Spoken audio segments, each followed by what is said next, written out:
మా ప్రాణాలు ఇచ్చైనా సరే వీడిని మేము కాపాడుకుంటాం సార్. చదివించుకుంటాం సార్. ముందుండి నడిపిస్తాం సార్. కాగితాలేరా? ఈ రోజు నుంచి కష్టపడి పనిచేస్తాం సార్.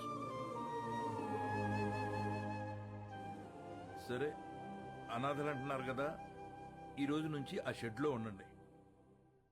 ఇప్పటి వరకు వీళ్ల బ్రతుకు ఓ ప్రశ్న, వీళ్ల జీవితంలోకి వీడి రాకే ఓ సమాధానం.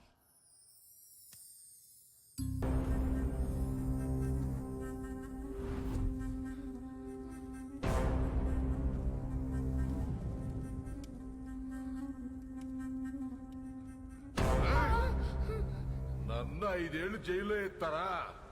ఇప్పుడు మిమ్మల్ని ఎవరు కాపాడతారా?